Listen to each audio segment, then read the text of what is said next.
It loomed over the streets of downtown Los Angeles, weathered by time, yet still standing, the Cecil Hotel.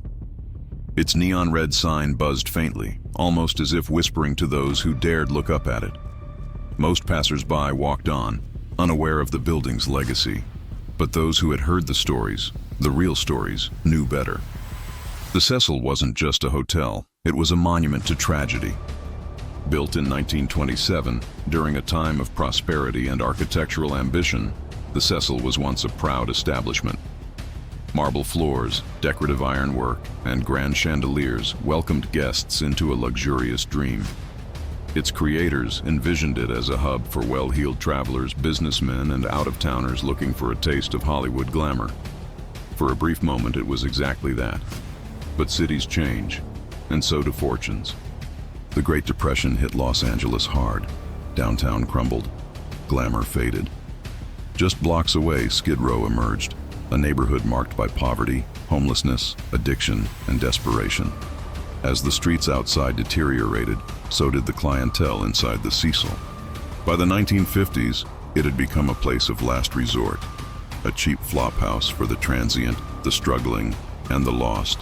And then the deaths began. People started jumping from windows. Others were found dead in their rooms from overdoses or unexplained injuries. At least 16 confirmed deaths have occurred inside the hotel's walls, though some speculate the real number is far higher. The media often ignored them, until it became impossible to look away. Whispers of the hotel's darkness grew louder when a figure checked in whose name would haunt California forever. Richard Ramirez. Known as the Night Stalker, Ramirez terrorized Los Angeles in the mid-1980s. He would break into homes, assault his victims, and often kill without remorse. By day, he returned to the Cecil where no one asked questions. It's said he would strip off his bloody clothes in the alley behind the hotel and walk through the lobby in just his underwear. No one flinched. The Cecil had seen worse. Years later, another killer, Jack Unterweger, also found shelter within the Cecil's walls. An Austrian journalist who had previously been convicted of murder, Unterweger was hailed as a reformed man, a symbol of rehabilitation. But during a stay at the Cecil in 1991, sex workers in the area began disappearing. He was later arrested and convicted of murdering 3 women during that visit.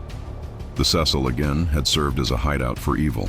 By now, its reputation had shifted. It was no longer just a rundown hotel. It was infamous. Locals whispered that it was cursed. Paranormal investigators began showing up with equipment. Guests reported ghostly figures, flickering lights, and cold drafts in empty hallways. Still, tourists, drawn by the thrill of fear, continued to check in. But it wasn't until 2013 that the Cecil was catapulted into global notoriety. Elisa Lam was a 21-year-old student from Canada. She had arrived in Los Angeles on her own, backpacking across the West Coast and documenting her travels on Tumblr. Her posts revealed a curious, kind-hearted girl who loved books, art, and finding beauty in unexpected places. When she checked into the Cecil Hotel, she was placed in a shared room. But after complaints from roommates about her unusual behavior, she was moved to a room of her own. And then she vanished. For several days, no one knew where she had gone. Her family, worried back in Canada, pleaded with the police. Flyers went up around downtown. Search teams scoured the hotel, but nothing turned up, until hotel guests started complaining about the water. The pressure was low. The color was strange. The taste horrible. A maintenance worker was sent to the roof. Inside one of the large water tanks, floating lifelessly, was Elisa Lam. Her death shocked the world, but it was the surveillance video, released by police, that turned the case into a global obsession. The footage showed Elisa in an elevator, acting strangely. She pressed multiple buttons at once. She stepped in and out repeatedly. She peeked out, as if being followed, then hid in a corner.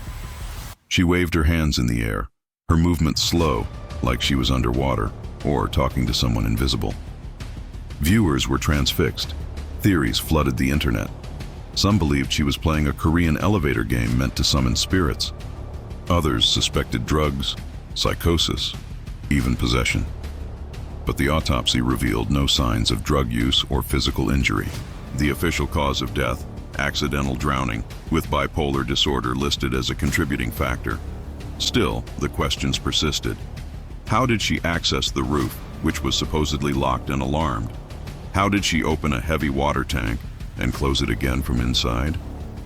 And if the hotel had searched the premises days before, how did they miss her?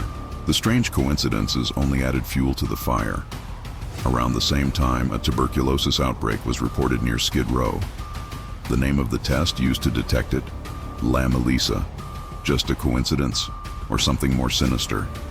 The internet was divided. Some accepted the official explanation. Elisa had suffered a severe mental health crisis and wandered into a deadly situation.